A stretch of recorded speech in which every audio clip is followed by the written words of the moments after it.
vino con el bagre para ese numeral. Hay noticia interesante de la dieta, Juan Pablo, usted que se cuida tanto. ¿De qué se trata, Fernando? Pues mire, Julio, le cuento que estaba echando un vistazo a la revista Time y hablan acerca de las ferias estatales en los Estados Unidos, esa imagen tan bucólica y que resume también el espíritu de los Estados Unidos, ¿no? Esas ferias con las atracciones, la manzana encaramelada, el algodón de azúcar y por supuesto el pretzel, ese lazo que todo el mundo desea, ¿no? Calorías a tutiplén. Pues es que eso ya no existe porque se ha sustituido por comidas como los macarrones con queso y todo tipo de bacon y demás. Para que se haga una idea, en la feria estatal de Iowa, 1.756 calorías, un plato al azar el que eligieron, pero es que dice este artículo, y creo que llevan razón, que la alimentación en estas ferias se ha deteriorado hasta el punto de que a día de hoy lo mejor que puede encontrar uno es pollo frito con cerveza. Eso sería lo más ligero. Recuerda el autor de este artículo, Carl Vick, que el otro día en la feria de Minnesota le sorprendió encontrar un puesto en el que vendían comida pinchada en un palo. Era fruta. Y había un cartel que decía, ¿recuerdas lo que es esto? Por eso 1 de cada 3 norteamericanos es obeso, ¿no? Y cada vez más españoles. Sí. Es tremendo. Es que esto sucede también aquí. Vicky, en un minuto, ¿qué tenemos? Julio, ¿usted sabe que se están cumpliendo 25 años del gobierno de Ernesto Samper? Sí, señora. Y entonces, pues lo trajimos. Vi una entrevista muy interesante de él en la revista Semana. Sí, señor. Y entonces lo trajimos y es curioso porque él dice, mire, yo quiero que la gente recuerde mi gobierno por otras cosas, no solo por el 8.000. Y no sé, le dio por venir a defender el gobierno 25 años después y yo voy a oírlo a ver qué es lo que nos dice. Pues tiene toda la razón, pero lo que sí le garantizo es que se va a divertir muchísimo. Porque siempre. Tiene unas salidas. Uy, qué delicia escucharlo opinar sobre las nuevas coaliciones y la coherencia de su partido, ¿no? Las alianzas que está haciendo César Gaviria. Hola Julio, buenos días. Presidente, bienvenido a la W. Bueno, muy contento de estar aquí nuevamente en las fauces de ustedes. ¿Cómo va todo? Bien, presidente, pues lo dejo en las mejores manos. Estaba Julio preguntando antes de que se pusiera los audífonos, expresidente Samper, que qué opina de los nuevos avales, cómo se ha abierto el Partido Liberal. Sí, cómo se ha vuelto Partido Liberal carismático, ¿no? Mucha misión carismática. No, estamos en un sancocho delicioso. Antes era un sancocho de piña, ahora tenemos piña, papaya, patilla, ya le estamos metiendo hasta mango. ¿Vio el aval de la señora de la gobernación de Santander? Bueno, sí, eso sí es como el Papa avalando un rabino, pues. No le quito más tiempo a su programa, Vicky. Aquí están las 5 más leídas en eltiempo.com. Valentina. Buenos días, Julio. Una entrevista con el senador Gustavo Petro ha sido una de las notas más consultadas en eltiempo.com en la mañana de este miércoles. En ella, el jefe de la Colombia Humana afirma que se sintió engañado por Claudia López, con quien asegura tenía un acuerdo para la campaña a la alcaldía de Bogotá. Dijo asimismo que optó por apoyar a Holman Morris porque no tenía otras opciones. La captura del empresario Salomón Korn también es otro de los temas más consultados este miércoles. De acuerdo con una investigación conjunta entre la DIJÍN y la Fiscalía, Korn estaría vinculado a una red de blanqueo de dinero. Una de las notas más leídas de nuestro portal es la historia de un colombiano que logró sobrevivir a un ataque de piratas en el Amazonas brasileño gracias a un dispositivo de conexión satelital. El novelón sobre el futuro de James Rodríguez no para. Está siendo muy consultada una nota sobre la nueva oferta que habría hecho el Atlético de Madrid por el jugador. Según la prensa española, el equipo puso sobre la mesa 50 millones de euros. Hay una señal en el espacio, y desde más allá de las montañas llegan las voces de los personajes que en Colombia y el mundo son noticia. Continúa la W, nuestro mágico encuentro en medio de versos, noticias, personajes, música que nos hace estar cerca, muy cerca de usted.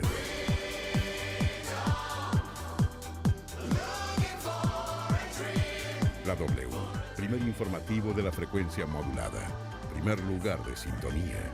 La W presenta Vicky Dávila.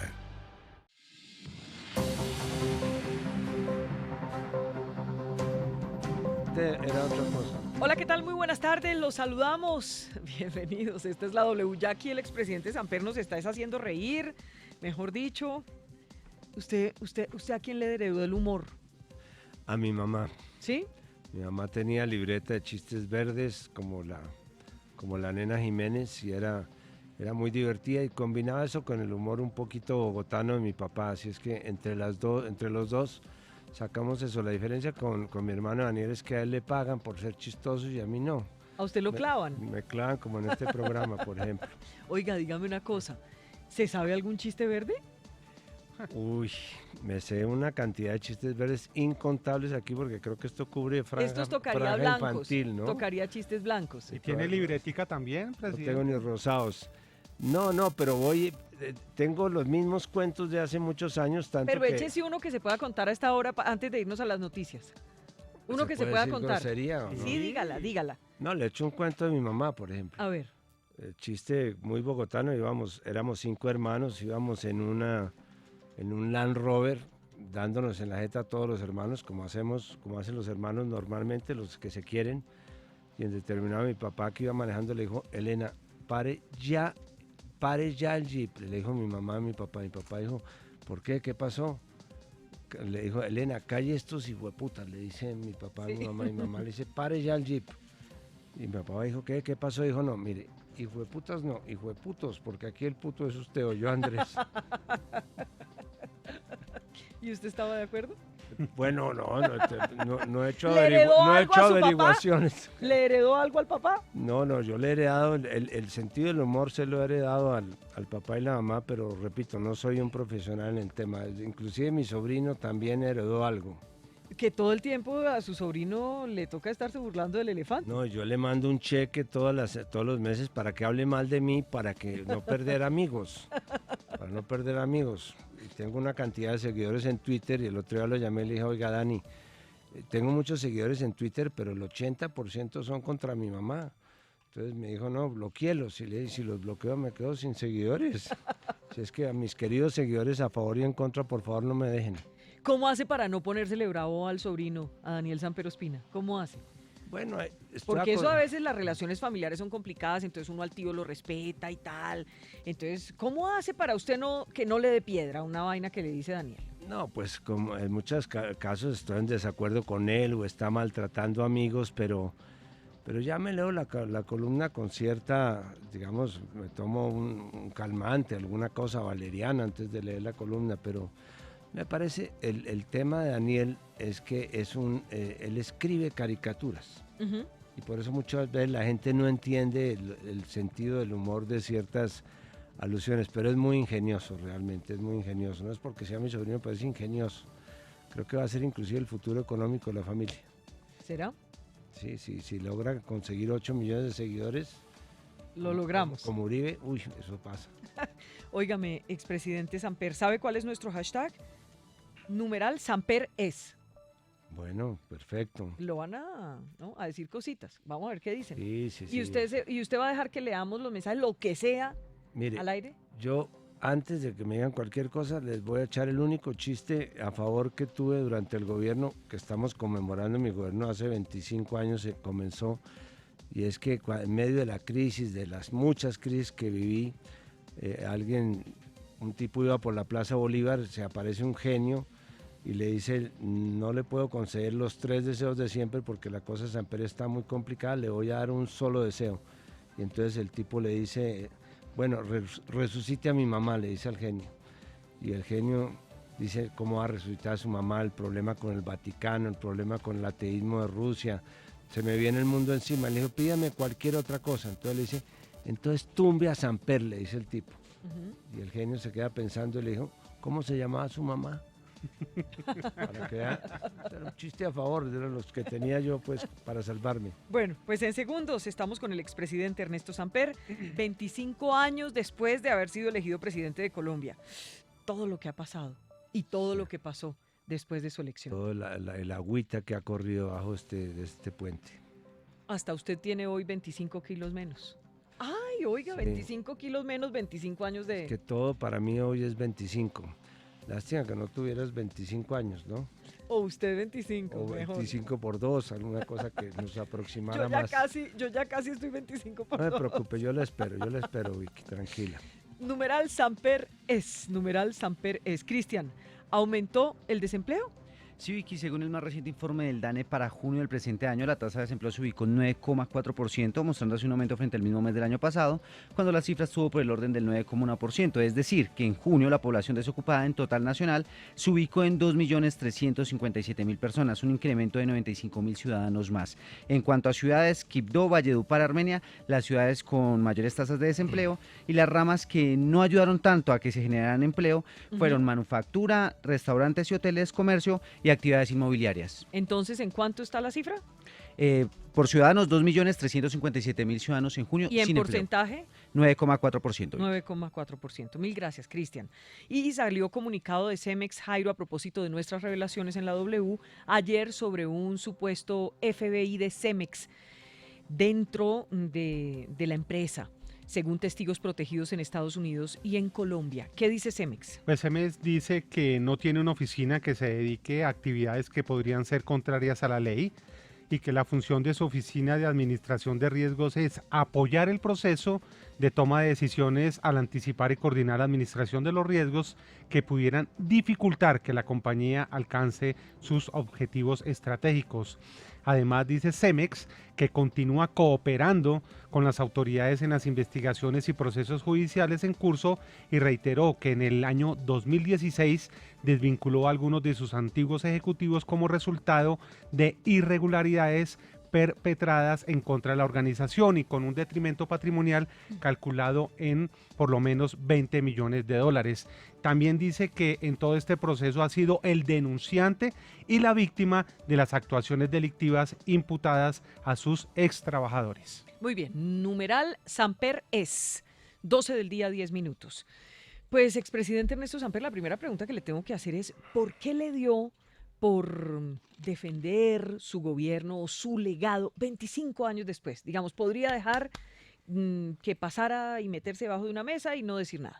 No, al contrario, Vicky, es que el otro día me encontré con una señora y la señora un poco en tono lastimero me dijo, lástima, ¿no? Yo le dije, lástima, ¿qué? Me dijo, lástima que usted no lo dejaron gobernar, hubiera sido hasta un buen presidente. ¿Usted cree que no lo dejaron gobernar? Al contrario, yo creo que me defendí de todos los ataques que me hicieron porque estaba gobernando. Nunca dejé de gobernar, nunca dejé de presidir un consejo de ministros, nunca dejé de tener un compen semanal, nunca dejé de salir a las regiones. Y para la muestra, los botones que yo quiero que la gente se recuerde, porque son una manera de que se recuerde mi gobierno. Por supuesto que mis enemigos siempre van a tratar de que a mí se me recuerde por el tema del 8000, pero a mí me gustaría que me recordaran por el Sisbén que le dejé a 18 millones de colombianos que pudieron tener acceso a la salud. Me gustaría que me recordaran por el tema de la red de solidaridad que dejó programas para los jóvenes, para los ancianos. Me gustaría que me recordaran por el 1.000.000 de hectáreas que le di a los afrodescendientes, que me recordaran por el Ministerio de Cultura, por tantas cosas que hice y que tal vez a uno lo simplifican como en unas especies de clichés. A Samper, no, el del 8000. Gaviria, que se le voló Pablo Escobar. Belisario, que el Palacio de Justicia. Así cada uno Pero nos siga. dentro de unos clichés negativos. Uribe por el tema de la guerra. Santos, hasta el momento lo están recordando por lo de la paz, pero ¿hasta el momento? ¿Quién sabe? ¿quién sabe por qué? Alguna cosa saldrá, porque el país lo que busca son clichés negativos para recordarnos a los expresidentes. ¿Pero por qué dice que hasta el momento? Pues porque hasta el momento no ha salido nada que lo recuerden por otras cosas. Y espere que le faltó Pastrana. Fíjate, a Pastrana ni siquiera ¿Se le olvidó Pastrana? Ni siquiera se acuerdan que gobernó. Es decir, la gente cuando hace la enumeración de los expresidentes ni siquiera se acuerda de Pastrana, que fue como un hueco negro el gobierno de Pastrana. Él piensa lo mismo de usted. Oiga, ¿se odian usted y Pastrana, hola? No, mire, yo no odio. El problema del odio, decía mi papá, es el problema del que odia. Pues obviamente tengo mis preferencias, entre las cuales no está Pastrana, entre otras cosas porque no tenemos afinidades. Yo no soy un experto en fútbol, por ejemplo.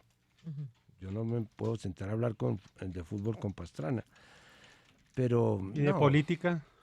De política menos porque realmente no tenemos ninguna afinidad y pues hay personas con las cuales uno no me gustaría estar en un centro comercial un domingo a las 5 de la tarde, que es para mí lo más parecido que al infierno, con Pastrana, qué aburrición. Ve, aquí me están diciendo, porque la gente evidentemente piensa en Samper y piensa en ese proceso 8.000. ¿Usted cree que eso fue injusto? Digamos, ¿es injusto que la gente lo valore así, no por toda esa lista que usted nos está haciendo hoy acá, 25 años después? Digamos que no es que sea injusto, es claro que el proceso 8.000 de alguna manera destapó una relación que de alguna manera no se creó en mi caso, sino ya estaba creada y siguió después de intromisión de los dineros del narcotráfico en la política, como ahora estamos mirando la intromisión de dineros de la corrupción en la política. Lo que a mí sí me parece que tengo el derecho es a que la gente sepa que frente a ese proceso en el cual, a raíz del cual yo fui examinado, investigado, juzgado, fui absuelto no solamente por el Congreso, absuelto también por la Fiscalía, absuelto por el Consejo de Estado, por la Corte Suprema de Justicia, y además aparecieron los responsables de esa intromisión de los carteles en mi campaña. Entonces yo tengo derecho a que si me quieren recordar por el 8.000 también recuerden que yo fui absuelto y que me sometí a un examen que fue muy duro porque yo no tuve debido proceso, a mí me tocó renunciar a la segunda instancia, que es la que hoy día están tratando de establecer, con lo cual estoy de acuerdo. No tuve derecho a la intimidad, los medios se metieron pues hasta el baño para averiguar sobre mi vida privada y yo fui absolutamente tolerante con todos los medios y con los que armaron de alguna manera una conspiración mediática. O sea que sí existieron los llamados conspi. Por supuesto, y por ahí algunos sobreviven. ¿Quiénes eran? En los cuales no estabas tú, por supuesto. A ver, dígame una cosa. Yo estaba muy chiquita. Ah, sí, hace 25 años. Pero ¿quiénes eran los conspi de la época? No, ahí estaban. Eso sí, no hay necesidad de recordar los nombres, pero inclusive todavía hay algunos que cada vez que ven que se habla algo favorable mío, dicen, sí, pero acuérdense del proceso. Eso fue un proceso en el cual salieron bastante lesionados. Pero no me dijo nombres. No, pues es que a usted le hacían los nombres para armar rollos, ¿no? No, Come pero diga nombres cuáles a eran, esta hora del almuerzo. ¿Cómo nombres? No, pero de todas maneras... Dígame uno, el que era el jefe de los conspis, a ver. Bueno, uno de apellido Santos quizás era el más importante. O sea, Juan Manuel Santos. No. ¿Cuál era ese Santos? Cerquita. Porque hay muchos Santos. Dejémoslo en Santos genérico. Santos, o sea, era un Santos. Aunque había un Santos que me defendió mucho, que fue Hernando. O sea, había un Santos que lo defendía y otro que conspiraba en sí, su contra. De acuerdo. Me dice el que lo defendía y no es capaz de decirme el que lo clavaba. No, pero ya va llegando. El hermano. Sobre el 8.000... Me dicen aquí que si Enrique. Le dicen que sobre Enrique puede ser. ¿Sí? Puede ser. No, Juan Manuel, que lo quiso tumbar caliente, según usted. Caliente, como decían. No, Juan Manuel sí tuvo una actitud muy agresiva y que contrasta con la que yo tuve en su gobierno, que lo acompañé en el proceso de paz de una manera realmente desinteresada. Pero, repito, digamos, yo tengo derecho a que se me recuerde por estas obras sociales. Mi gobierno fue un gobierno social y no lo digo como una cosa retórica. Yo me propuse duplicar la participación de la inversión social en el Producto Interno Bruto, la recibí con un 7% y la entregué con un 15%. El otro día vi que iba yo en Cartagena caminando por el paseo peatonal, que yo lo llamo el Transmilenio del Chisme en Cartagena, y de golpe un tipo me ve y dice, ahí va el Cisben. Ahí va el Cisben. ¿Y usted se puso feliz? Claro, es que yo sí estoy seguro. Yo por salgo de Bogotá y veo una actitud totalmente distinta a la gente. Porque ¿Usted siente la que hay gente que lo quiere y le agradece lo que hizo en su gobierno? Pero por supuesto, por ejemplo, los maestros. Los maestros yo les dejé algo que inclusive ellos bautizaban la prima Samper, que era una prima que no les daban la mitad de año, porque pensaban que como los maestros tenían un mes de libre, entonces no necesitaban plata para ir a pasar vacaciones. Y logré durante todos los 4 años, bueno, 3 porque el cuarto lo incumplió Pastrana, subirles un poco más de lo que se les subía a los empleados públicos y eso resultó en que se le mejoraron todas sus condiciones. Vamos, cuñita de gobierno, pregunta. Pregunta Pregunta del 8.000. pasado o Sí. del presente. No, ahorita le vamos con presente. Ah, bueno. Preguntas rápidas para respuestas rápidas. 1. Después de todo el proceso, hoy Ernesto Samper reconoce que sí, el cartel de Cali sí financió parte de la campaña, ¿suya o no? Reconozco que hubo una intromisión del cartel en mi campaña, pero no fue una financiación ni buscada ni aceptada por la campaña. Es más, lo que hubo fue prácticamente una operación de lavado de pesos en mi campaña, que fue protagonizada por los administradores de la campaña. ¿Y por qué? Porque mientras que nosotros estábamos recibiendo unos dineros que nos estaban apropiando en el exterior, ellos estaban aquí recibiendo los dineros del cartel y haciéndolos pasar como si estuvieran Fernando monetizando Botero. los dineros. Sí, Fernando todo el mundo sabe que fue él. Cuando la gente dice Ernesto Samper fue el presidente del cartel de Cali, lo puso el cartel de Cali, fue el narcopresidente. ¿Usted qué le dice a esa gente? Bueno, yo podría decir que muchos otros presidentes fueron el presidente del cartel de Medellín o del cartel de Odebrecht. El problema que tendremos que solucionar todos es que mientras que no haya una financiación estatal de las campañas políticas, y cuando digo estatal no es un pedacito, es de todas las campañas, aquí va a seguir registrándose lo que estamos viviendo, y es la intromisión de dineros fríos o calientes, de dineros de corrupción o de drogas o de paramilitares en las campañas regionales. A mí me afectó porque el director nacional de mi campaña fue el que armó esta operación tenebrosa que terminó beneficiándolo a él mismo, que fue quien recibió, como se demostró en la Corte Suprema, los recursos que aparentemente iban para mi campaña. Pero lo mismo pudo suceder en todas las campañas regionales. Ahora, por ejemplo, estas campañas que se están dando, que ya aquí uno no sabe, hay unas alianzas, hay unos sancochos ideológicos que uno no sabe quién va para qué parte.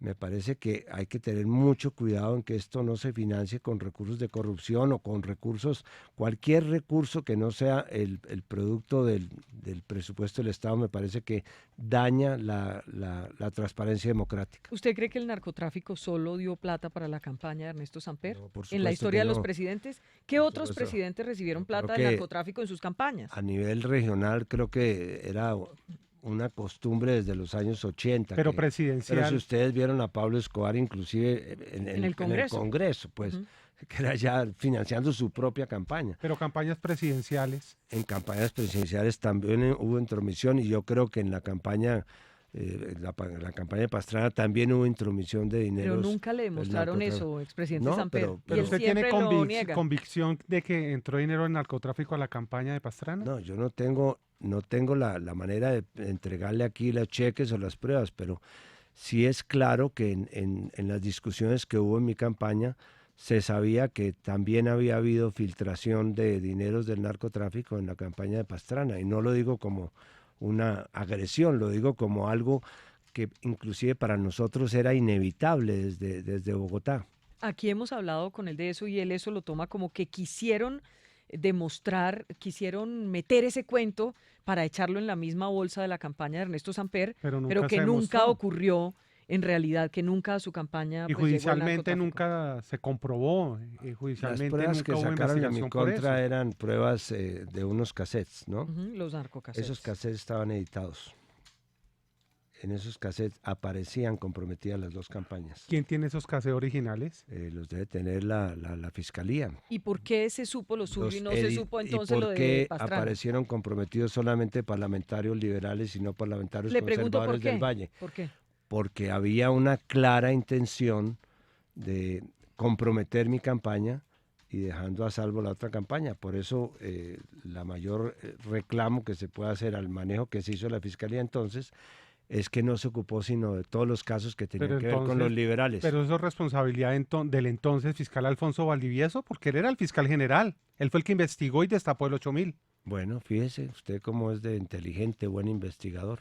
¿Sabe que usted es la tendencia 1 a esta hora? Samper es, numeral Samper es. Y le apuesto que no es por los 8.000, sino por lo que he venido contando de lo ¿Por que el se hizo chiste? en mi gobierno. El chiste pudo atraer También algo. pudo Puedo ayudar. traer algunos, ¿no? Yo quiero preguntarle algo del 8.000.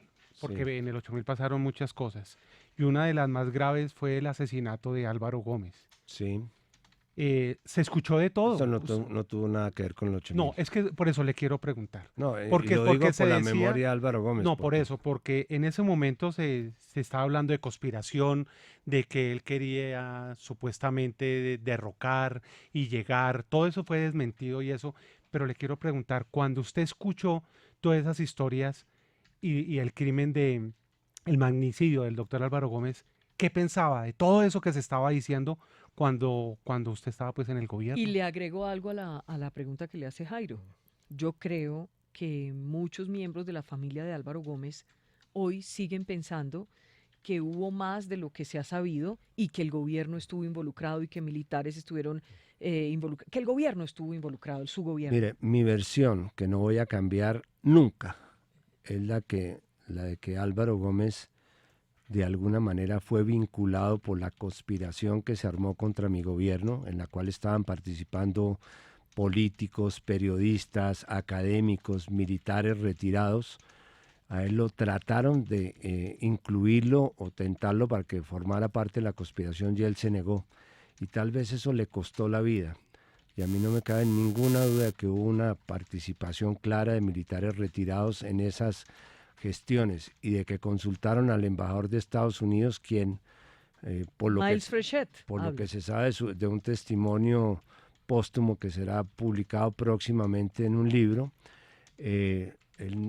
se negó a que Estados Unidos participara en la conspiración y eso de alguna manera abortó las posibilidades de un golpe en el cual pretendían que Álvaro Gómez fuera un poco el presidente de transición de lo que sería un golpe de Estado. La gente niega, los periodistas que estaban asusando esa conspiración, entre los cuales no estaba Vicky, por supuesto, niegan esta versión, ¿Pero por quiénes supuesto. estaban? Pero que no voy a darle nombres porque esto no ¿Le da es, miedo? esto no es, 25 no, es que esto no años es la después le da fiscalía. miedo. Yo vengo, Más o menos. vengo a hablar de la titulación de predios, de los maestros, de los indígenas. Lo Ustedes levantamos me a otras meten preguntas. con el 8000, pero termino mi versión de Álvaro Sí, Gómez eso es Hurtado. muy importante. Todas las investigaciones que se comenzaron a hacer desde el primer día del asesinato de Álvaro Gómez Hurtado conducían a una conspiración contra el gobierno que había tratado de involucrarlo a él y él se habría negado. Lamentablemente, por razones que no es del caso entrar a discutir acá, algunos miembros de la familia le dieron la vuelta a esta investigación para convertirla en un supuesto delito de Estado en el cual estaríamos involucrados Serpe y yo, que eso no se lo cree nadie en este momento. Y eso desvió la investigación y impidió que se supiera la verdad. Pero Entonces, ¿sí le iban a dar a usted un golpe de Estado? Por supuesto. Y tengo los documentos en los cuales estaban lo que iban a hacer apenas se concretara el golpe de Estado, que era cerrar el Congreso, abortar la posibilidad de que la Corte Constitucional lo desconociera. Todo eso se conoció en su momento. ¿Pero quién era la cabeza de eso? Bueno, habían unos conspiradores que estaban divididos en tres grupos. Los conspiradores de cóctel, que eran los que iban y se reunían pues en los restaurantes para conspirar contra el gobierno. ¿Y ahí estaban los periodistas o estaban también Ahí políticos? estaban los periodistas. Ajá. Había unos conspiradores, digamos, ideológicos, que eran personas de derecha, que hoy día están algunos trabajando en el Centro Democrático, y había unos conspiradores de sangre, que eran militares que estaban dispuestos a llegar a hechos de sangre, como fue el propio asesinato de Álvaro Gómez o el intento de secuestro de quien entonces era mi abogado, que era el maestro Cancino. ¿Y los militares iban a apoyar ese golpe de Estado? ¿O un sector? Había un sector de militares retirados que aparentemente tenían contacto con los militares activos.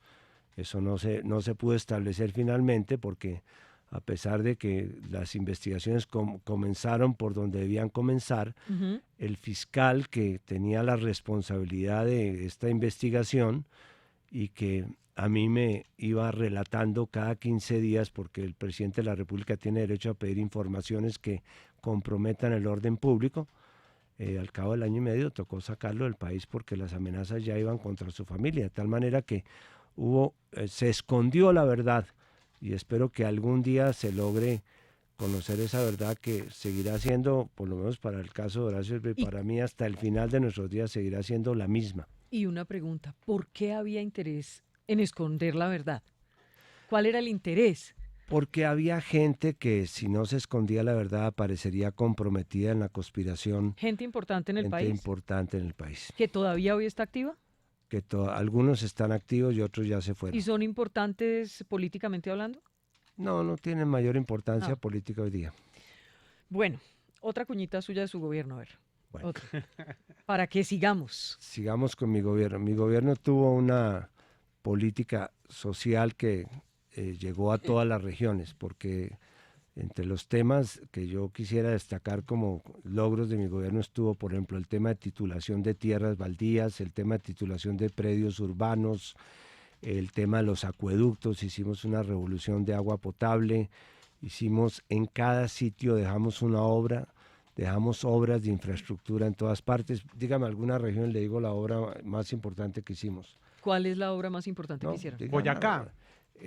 En Boyacá hicimos la rehabilitación del ferrocarril de Paz del Río, por ejemplo, e iniciamos la construcción de la autopista que no se alcanzó a hacer, sino el tramo que ustedes conocen de Briceño, prácticamente desde Briceño hasta casi llegando a Chocontá, que después terminó con la doble vía 25 años después, porque la terminaron hace muy poco. Y ahora que estamos en problemas con la vía al llano Y peor, con las 4G. y con las Nosotros 4G, hicimos la autopista al llano, cuando era de solamente 2 vías, e hicimos los túneles de acceso a la autopista y de salida de la autopista, y paradójicamente le pusieron los nombres de otras personas. ¿Y usted quería que se llamara el túnel Ernesto El Samper? túnel Samper. No propiamente el túnel Eso Misael no es Pastrana, ¿no? Que era, ¿Le puedo decir algo? Ahora me acaban por esto, pero eso no es medio corroncho que le pongan el nombre de uno a una obra. sí, yo no lo Que a la aceptaría escuela, que a la obra, que al hospital. El hospital Ernesto Samper, no. Qué nunca corronchera. acepté que le pusieran ningún título a ninguna de las obras. Lo felicito. Inclusive hay títulos más simpáticos. Mire, por ejemplo, en Cartagena Deberían hay ponerle los nombres de los deportistes. El hospital Egan Bernal, Nairo Quintana, yo no sé, Jaime Rodríguez. Fedegan, para que pues una forma de echarle agua bendita. Óigame una cosita. ¿Qué hubo? A propósito del tema que le toca a Jairo, hablemos de todo este bollo. Ahora, ¿qué tal le parece que 1.200.000.000.000 de pesos haya que pagarle de bolsillo de los colombianos a los bancos a propósito de todo este desastre ocurrido y salpicado por corrupción en las obras de las 4G? Tengo que decir que en mi gobierno se sacó la figura de las concesiones para la construcción de infraestructura. Y yo la sigo defendiendo. O sea, ¿usted también es culpable? No, pues si me quiere responsabilizar de que este país tenga las 4Gs y que tenga la segunda pista del Dorado y que tenga el plan de la malla vial del Valle, que es una región tan querida para usted, y que tenga la litoral del Caribe, sí, todo eso se pudo hacer de alguna manera porque nosotros sacamos un sistema de concesiones que era muy sencillo. Usted ponga la plata, le dice uno al constructor, usted construya y luego hacemos un acuerdo para tener los peajes y con eso se paga. Así de sencillo era. Ahora, aquí no hay que confundir el tema de mandarinas con limones y naranjas. Una cosa es que haya problemas de corrupción en las concesiones que deben ser castigados ejemplarmente y la gente debe pagar las multas que debe pagar y los años de cárceles que sean necesarios. Otra cosa es que haya incumplimiento en las obras que daría lugar a una caducidad que hasta el momento en este caso no se ha producido. Y otra cosa muy distinta es que liquiden una obra antes de ser terminada. Si uno le ha dicho, olvidémonos de estas concesiones, si uno le ha dicho a una persona, vea, usted construye esta obra y usted páguese con lo que reciba de la obra y después quedamos empatados, si uno le liquida la obra antes de terminar, pues tiene que reconocer lo que había avanzado en la obra, porque si no lo que habría sería una expropiación. Y aquí no volvería nadie a invertir en una obra pública si el Estado se reserva el derecho de liquidarlo y no pagarle lo que ya lleva. Ahora, que O se sea, lo usted está diciendo que hay que darles el millón, Yo creo que hay el que- billón 200.000 millones. Yo creo ¿o qué? que hay que esperar a que el Tribunal de Arbitramiento falle y sobre esa base establecer las responsabilidades.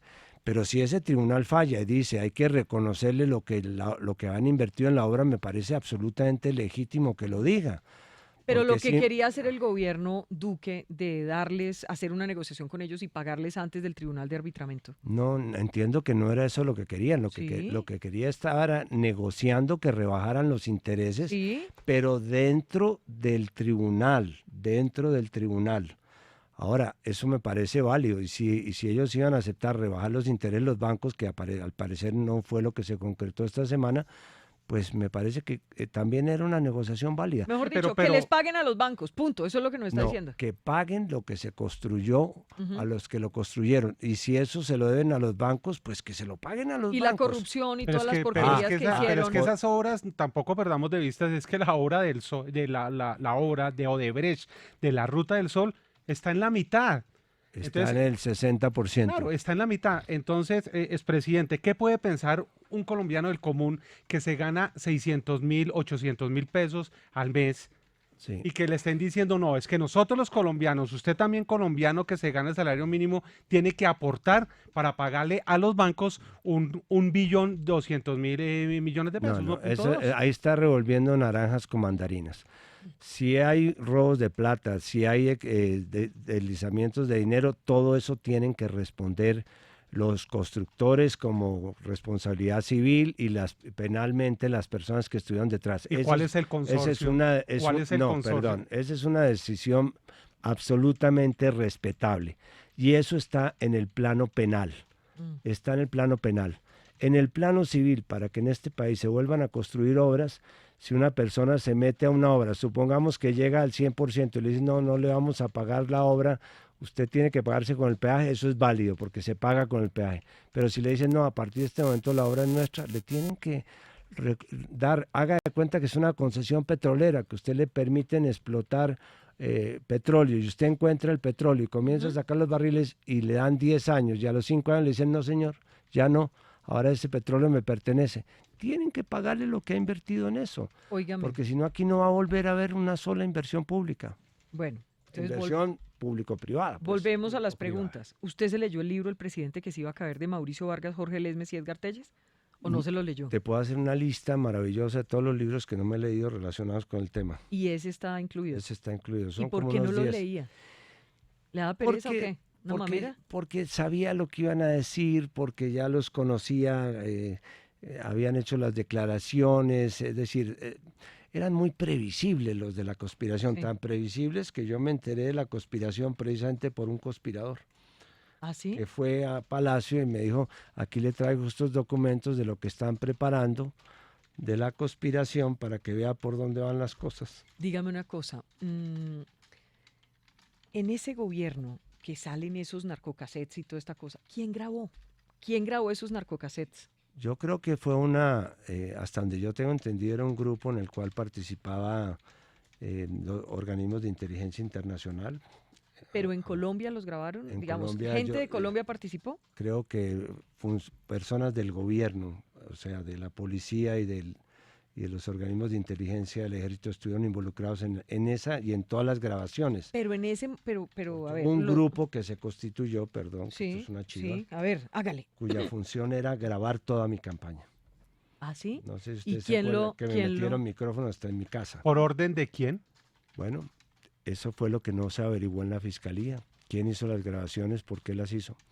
Pero mientras que todo eso sucedía, yo estaba gobernando. ¿Cómo les parece que yo estaba gobernando? Estaba cambiando la política económica, estaba en una pelea con el Banco de la República para que el Banco de la República aceptara que el problema de la economía no solamente era reducir la inflación. Ustedes acaban de dar unas cifras sobre desempleo. Sí. ¿Qué es lo que está pasando en Colombia? Es muy grave. Porque Dice el ministro de desempleo- Hacienda que no sabe qué es lo que está pasando. cosa que dice bastante bien del ministro de Hacienda, o bastante bien de lo que sabe de los temas sociales. Pero mire, lo que está pasando hoy día en Colombia es inédito, y es que se están destruyendo empleos. Antes no se generaban más empleos, me explico, porque no había crecimiento económico. Ujú.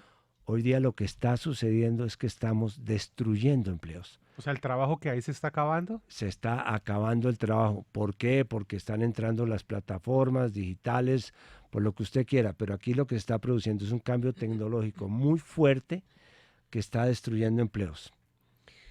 Pero estábamos en quién había grabado los narcocassettes. No, ustedes me pretenden, esto es como el túnel del Pero tiempo. estamos una y una, Pero- estamos bien. Combinadito. Pero no le han metido nada de actualidad. Combinadito. Precisamente yo vine acá para Lo de decirle, las al, 4G es de para actualidad. decirle al país Sí. que mi gobierno fue mucho más que el 8.000. Y que contra lo que la gente piensa, que inclusive iba a Palacio y cuando me veían decía, uy, está caminando, tiene piernas, habla, coordina. La gente pensaba pues que era un guiñapo humano, ¿Y cómo se mantuvo? porque esa fue la imagen que transmitieron. ¿Cómo se mantuvo usted a pesar de todo eso que ocurrió? A pesar del 8.000, a pesar de la relación con Estados Unidos que se complicó tanto, a pesar de toda la historia de Álvaro Gómez, que en todo caso fue muy complicada. ¿Cómo se mantuvo? Me va a poner sentimental. ¿Sabes qué me ayudó mucho, Vicky? El atentado que me hicieron en 1989. En el aeropuerto. Claro, cuando uno ha estado en una situación vital tan cercano, en que se está jugando la vida y la muerte, porque llegué a tener 5% de posibilidades De vida. de vida en ese momento, porque alcancé a vivir el túnel, alcancé a pasarme al otro lado, a estar con mi papá y mi abuelo que me estaban esperando en una colina, ya estaban muertos. Cuando uno ha tenido un choque emocional de esa magnitud, como que aprende a redimensionar las cosas en otro sentido, como que aprende a darle la importancia que tienen las cosas, a no sobresaltarse con los pequeños tropiezos o con los grandes enfrentamientos. Y yo creo que me sirvió mucho eso. Cuénteme eso de la colina, de su abuelo, de su papá, ¿cómo fue eso? Es que mi papá me ha dicho que cuando mi abuelo se iba a morir, él lo llamó y le dijo, mijo, yo me voy a morir porque anoche vi a mi papá, o sea, a mi bisabuelo, que estaba en una colina Ujú. y me estaba llamando para que yo fuera. Yo estaba en otra colina separados por un valle profundo. Y al segundo día del atentado, cuando ya pensaron que yo me iba, esa misma noche yo no solamente me salí del cuerpo, porque yo veía lo que estaba pasando, lo que me estaban haciendo en la mesa de operaciones, yo lo veía desde afuera, sino que además vi a mi papá y a mi abuelo que me estaban llamando. Y yo le escribía a Jackie, le escribí un papelito donde decía, mi papá y mi abuelo me están llamando. Y Jackie dijo, no, espere, dígales que ya va para allá. En ese momento llegó mi hijo mayor, Ujú. Andrés, y me cogió como de la mano y me dijo, bueno, salimos, viejo. Y usted se pone triste cuando se acuerda de eso. Sí, me pone... Sí, pero forma parte de mi vida. A mí no me disgusta hablar de esto porque creo que uno no debe renunciar a todas las etapas de su vida. ¿Usted ha renunciado a alguna, Vicky? No, ninguna. Han Ah, querido bueno. que yo renuncie. Sí, pero no renuncie. Yo soy No se puede experto en eso, renunciar, yo ¿cierto? Diga, aquí estoy, aquí me quedo. Aquí estoy, aquí me quedo. ¿Esa frase quién se la dio? ¿O se la inventó usted? No, esa me la inventé yo cuando me quitaron la visa, porque después de que pasó todo este proceso y el Congreso me absorbió por 114 votos y Sí. ya se había transmitido por televisión todo y había todas las opiniones, los Estados Unidos, para mantener la atención, o sea, para mantenerme agarrado, entonces me quitaron la visa, como si yo no tuviera diners. Pero o que en el honesto. banco. Pero tiene dos tendencias hasta ahora. No tiene visa, pero tiene Pero dos tiene- tendencias. La primera, que es Samper es. Están diciendo de todo. Ok. Y la séptima, que es numeral Samper en la W. Tiene dos tendencias, no tiene visa, pero tiene dos Eso tendencias. es bueno, ¿no, Es Cristina? bueno, es muy bueno. Eso es bueno. Es mi community manager que ¿Sí? traigo para todas partes. Pero Eso con, veo. Muy jovencita y muy acompaña. bonita. Sí.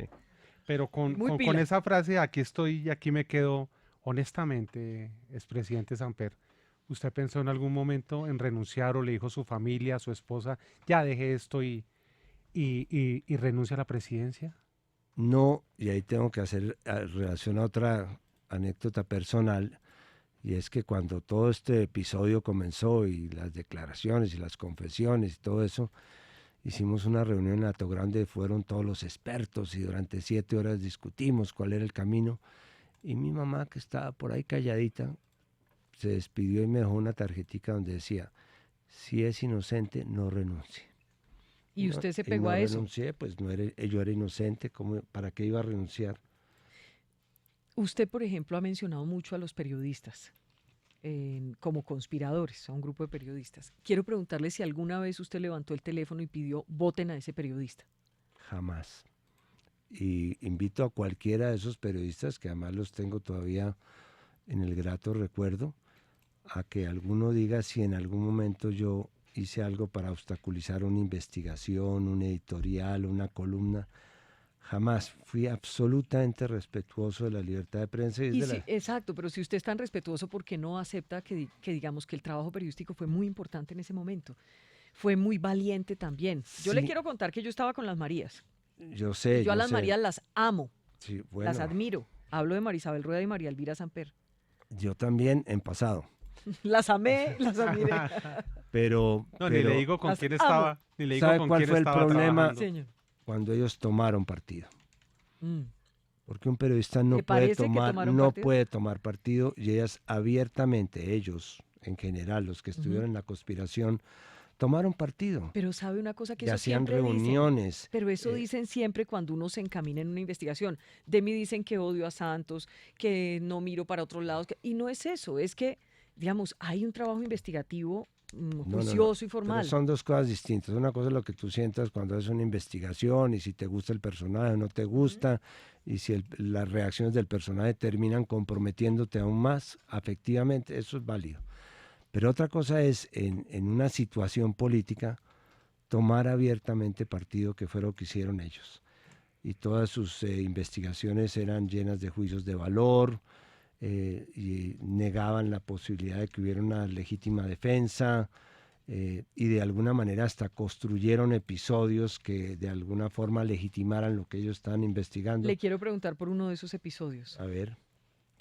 Por el de la monita retrechera. Usted siempre, cuando uno habla por teléfono, usted es muy, digamos, amoroso por teléfono, es querido, dicharachero, así como lo escuchamos siempre. Me has definido bien, Monita. Monita, yo le digo Monita a todas las monitas. Pero esa Monita es Elizabeth Primero que todo, Montoya antes de entrar a la cosa judicial, que fue complicada, digamos, en su momento, fue un escándalo, y además pues había una persona muerta. ¿Qué le dijeron a usted en la casa cuando salió esa grabación? Usted diciéndole Monita.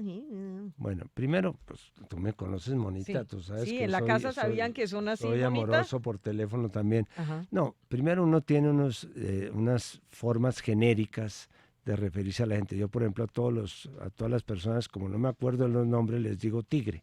Uh-huh.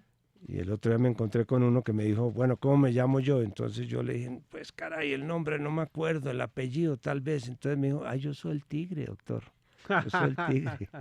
Entonces, tengo unos genéricos. Y el caso, ella sí era una señora lagarta que estaba insistentemente tratando de que la recibiera. La monita retrechera era una lagarta. Una lagarta, es decir, como muchos de las llamadas que le hacen uno de que mire que le tengo no sé qué y que los pan de bonos que le trae, en fin, era una lagarta. Y a eso le dieron una entidad que no tenía nada que ver realmente con lo que la señora representaba, que había visto una vez en Cali en una manifestación, punto. Pero todos esos episodios los iban magnificando. Si yo hubiera tenido en mi gobierno las redes, seguramente esto se hubiera podido manejar totalmente distinto. Porque es que yo era prisionero de unos medios que ya habían tomado sus periodistas la decisión de ponerlos al servicio de una causa política. ¿De tumbarlo o qué? Claro, y tenían hasta candidato para reemplazarme. ¿Quién era el candidato? Pues si estaban en la parte golpista, pues trataron de que fuera Álvaro Gómez. Si estaba en la parte institucional, de que fuera Humberto de la Calle. ¿Humberto de la Calle? El vicepresidente. ¿Quién reemplaza al presidente? ¿Usted hoy qué le dice a Humberto de la Calle, después de todo lo que pasó? Yo lo trato con afecto porque nos hemos reconciliado gracias a la gestión que hizo en el proceso de paz de La Habana. Oiga, y hablando del proceso de paz de La Habana, fíjese que hay temas... Ahí va una cuñita de su gobierno. Una cuñita actual, por ejemplo. A ver. En mi gobierno, a través de la red de solidaridad, que era un mecanismo para llegarle a los sectores más desfavorecidos, con un sistema de identificación de necesidades básicas satisfechas, nació el proceso de sustitución social de cultivos. El plante, que era el proceso, era el programa a través del cual se le ofrecía a las personas que estaban sembrando coca, que tuvieran la posibilidad de sustituirla de manera voluntaria, se articuló durante mi gobierno. Y logramos que muchas personas dejaran los cultivos ilícitos y se comprometieran con esta forma de cultivos sustitutivos, para los cuales que fue el antecedente de lo que se Ujú. pactó en La Habana. ¿Qué es el tema? Si me permite decir algo de siga con actualidad. su cuñita, sí. Es el tema más importante en este momento para definir si el país va hacia adelante o hacia atrás en el tema del proceso de paz. Si no le cumplen los acuerdos a los 150.000 familias que creyeron en la sustitución social, que creyeron en que les iban a apoyar para cambiar de cultivos ilícitos, Ujú. van a seguir cayendo líderes sociales, porque parte de los líderes sociales que están asesinando son personas que habían tomado la decisión de sustituir los cultivos, lo cual es una amenaza para los que están Un viviendo en las paréntesis. zonas de cultivos, Sí. están viviendo precisamente los Un paréntesis chiquito. resultados. ¿A usted le pareció bien que Duque fuera a la marcha de los líderes sociales la semana pasada o no? Me Lo pare- criticaron mucho no por eso. solo me pareció bien, sino que me pareció mal que no lo hubieran dejado marchar. Y lo porque insultaron. realmente, sí, Es increíble. Si no hubiera ido a marchar, entonces es un indolente, miserable, asesino, descarado. de acuerdo. Pero Es- fue, entonces también es un y degenerado. no estoy de acuerdo con los que impidieron que marchara, porque en este país lo que necesitamos es precisamente reconciliarnos. Y si el presidente Duque de verdad quiere asegurar su gobernabilidad para los próximos años, Ujú. dejando un poco de lado los cantos de sirenas negativas que le mandan desde el Centro Democrático, debería hacer un acuerdo sobre la sostenibilidad de los acuerdos de paz, Vicky. Le queremos hacer unas preguntas. Bueno, pero no me Una- mire así. Una palabra para cada persona que le vamos a nombrar. Una palabra. Una, no puedo decir dos. Bueno, dos. Bueno. Porque puede ser. Ujú, ujú, ujú. ¿Cierto? Sí. Ok, bien. Fernando Botero. Deslealtad. Alberto Giraldo. Relaciones públicas. Santiago Medina. Engaño. Alfonso Valdivieso. Hipocresía. Andrés Pastrana. Cero pollitos. General Rosso José Serrano. Policía. Miguel. No, pero tampoco me diga una obvia. Pero no me dijo que una No sola. desperdicie la palabra. General en una Rosso obvia. Puede decir el un coro- y el- sustantivo con adjetivo. A ver, el general policía. Rosso. Policía competente. Ah, El entonces, coronel Naranjo. Muy bueno. Miguel y Gilberto Rodríguez Orejuela. Crimen. Enrique Santos. ¿Cuál de los dos? El hijo. Em,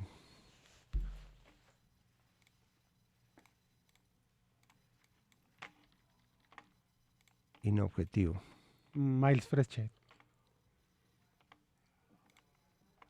Terrible. Juan Manuel Santos. ¿Qué época? Guillermo Palomari. ¿Cuál quiere? ¿Cuál quiere? Entonces, ¿Quieres? Juan Manuel Santos en su gobierno. Conspirador. Juan Manuel Santos en el gobierno Uribe. Hábil. Juan Manuel Santos presidente. Paz. Juan Manuel Santos expresidente. Ya veremos. ¿Por qué? Porque cada cual construye su perfil de expresidente. Iván Duque. Es una muy buena carrocería con un motor viejo. Usted no Dijo tiene más de derecho a una palabra. contrapreguntar. Nada, no, lo sé. Álvaro Uribe. Tenaz, ideológicamente equivocado. Gaviria.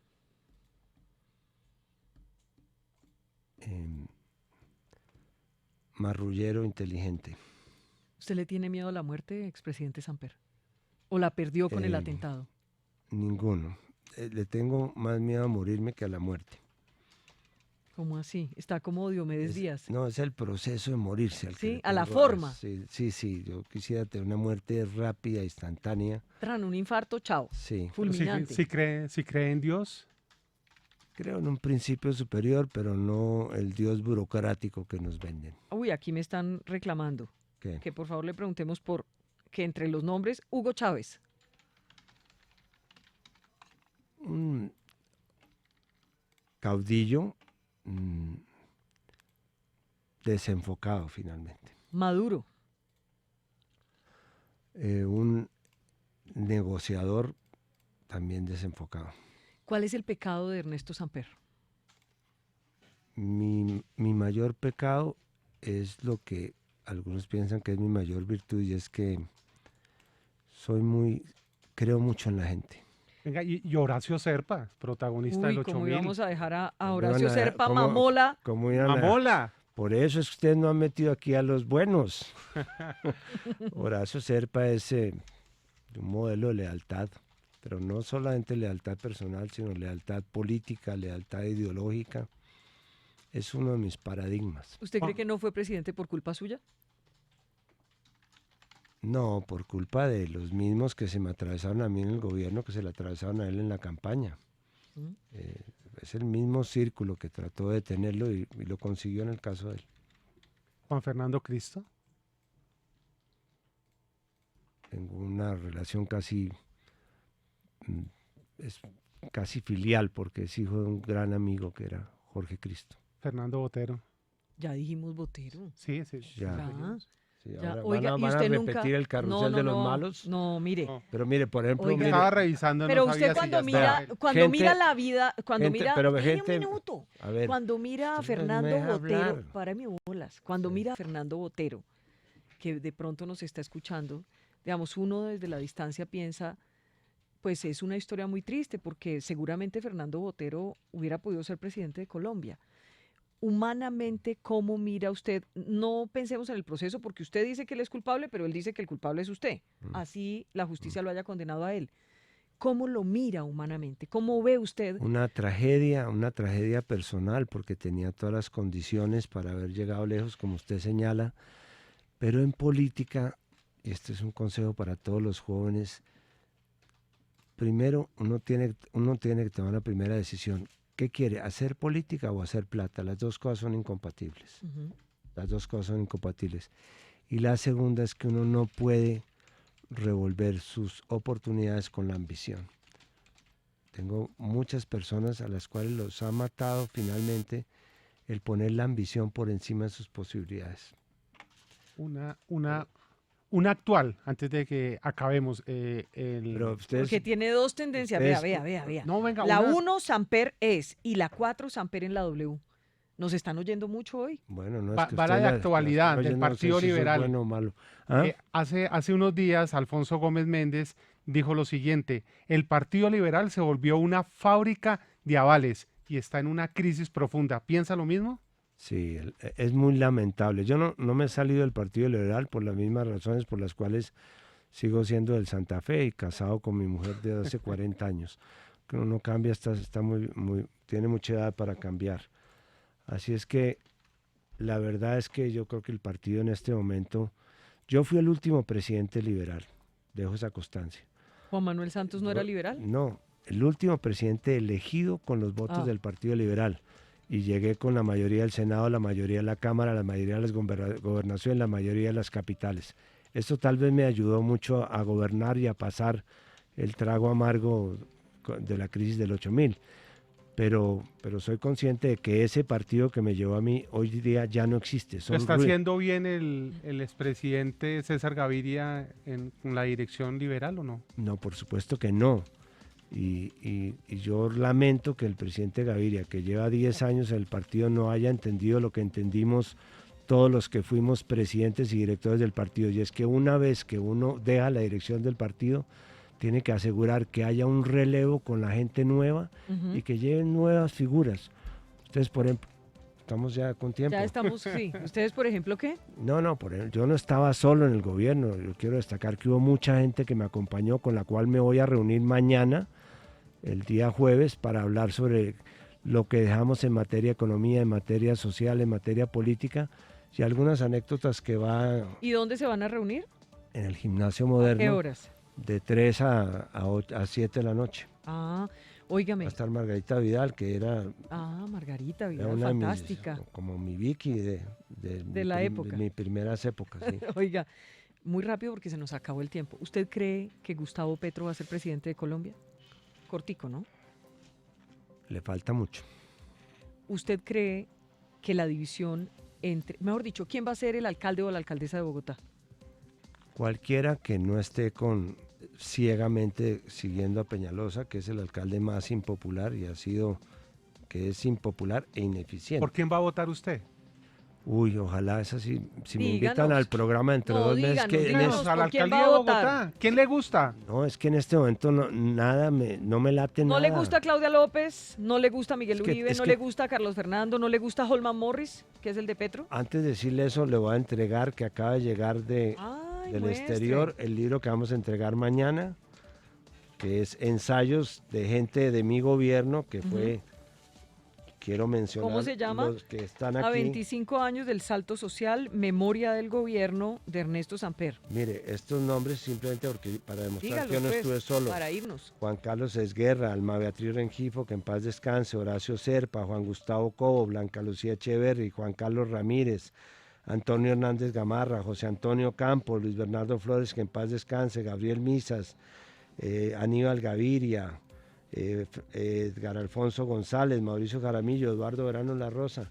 Yo tuve un equipo que se la jugó conmigo y mi gobierno fue mucho más que el 8.000. ¿Cómo le pareció Holman Morris, el candidato de Petro? Pues ya lo definió Petro diciendo que no tenía más. ¿No le gustó? Él tiene algo que me llama la atención y que creo que va a ser definitivo en la votación. Por eso no es que le esté mamando gallo, es ¿No que sabe? el metro subterráneo. El metro subterráneo en Bogotá es como la paz en el país. Se está o no está con el metro subterráneo y eso va a ser definitivo en la Pero campaña. eso no puede estar por encima del respeto a las mujeres. O yo por si acaso le doy ese dato. Totalmente de acuerdo. Y, Bueno. y con los logros también que tuvo la Colombia Humana, porque la Colombia Humana no estuvo solamente en el aire. Me toca irme. Hay que ir a Ciudad Bolívar, nos toca irnos. Porque, Expresidente. me va a servir almuerzo aquí. Luego hablamos de política Bueno, para las elecciones. Vuelve. Perfecto, listo. Gracias.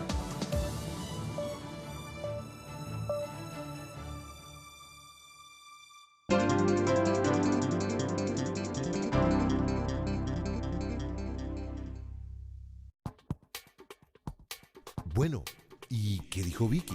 Respeto a la mujer no se negocia. Doctora Ángela María Robledo. Yo no voy a votar por Holman Morris. Yo me voy a dedicar a apoyar la lista del Consejo. Y hay una ley, hay un proceso y hay un presunto delito. Él que aspiraba y aspira a ser el alcalde de Bogotá, nosotros le exigíamos como feministas una explicación. Nunca la dio. En un mundo donde la violencia contra las mujeres es una peste, es